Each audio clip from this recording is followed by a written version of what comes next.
This screencast is going to be on exceptions to Mendelian genetics. So we've talked about Mendel's rules and how there's an idea of something is dominant and it hides the recessive allele. And as Mendel actually ended up being kind of lucky how he found the pea plant, and that's how these plants followed all of those rules. But we have since learned that there are exceptions to some of these rules.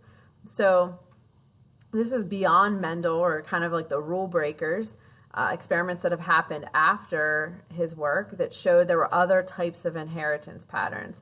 So over the next few slides, you're going to see some of those exceptions.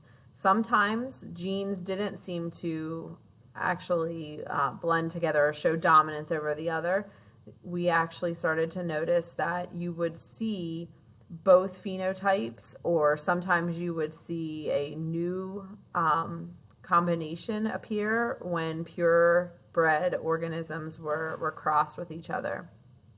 So the first thing that we're going to take a look at is something called codominance, when both traits are expressed in the heterozygous condition. So we have a pure red cow and a pure white bull, and when those two are crossed, then you know, according to Mendel, they would actually, one would be dominant over the other, but in this case, they produce an offspring that has both traits expressed. So you can see some red and some white. So the symbols are going to look a little different for these crosses. Instead of using the same letter, you're going to actually use two different letters. I tend to see both capital letters being used. You could also use both lowercase. Whatever it is, you want to be consistent. So here we use capital R for red, capital W for white. And then the heterozygous condition would be an R and a W. So we're going to just show the cross of this red cow and the roan cow and set it up with a Punnett square. So here's the red, here's the roan, and I want you to draw these on paper as well. So when you recombine using the Punnett square, you'll look at the offspring, and in this case, when you cross a red and a roan, you're going to get 50% red and 50% are going to be roan. Notice this cross of these parents won't produce any white. Off to the side, I typically always have a key, and this is a good strategy for you to make for yourself every time you solve Punnett squares so that you have something to refer back to. And then I usually also put something off to the side that talks about the outcome, what's going to actually happen.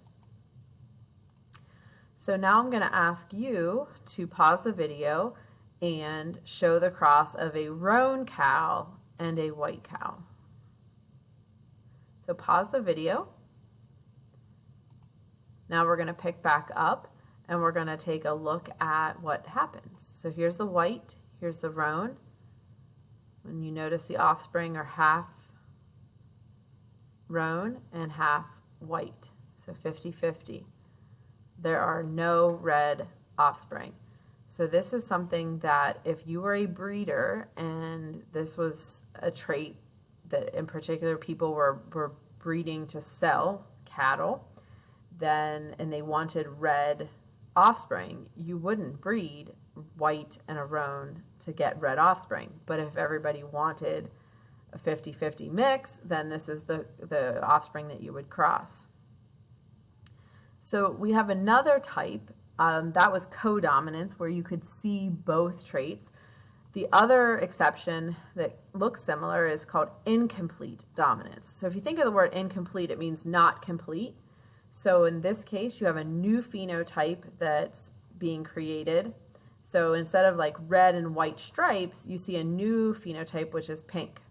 So this is a white flower crossed with a red flower. Notice our key looks very similar to what it did for the cows, except the pink is going to, they're really, you can't see a difference between incomplete and codominance. You just have pink is going to be an RW. So let's try to see what would happen. I'm going to have you pause the video. Show the cross of two pink flowers. So remember, pink is RW. So pause the video, make a Punnett square, and show the cross of two pink flowers. If you check your work, you should have 25% would be red, 50% would be pink, and 25% should be white. So hopefully that's what your paper looks like. Now going to have an opportunity to do some more practice.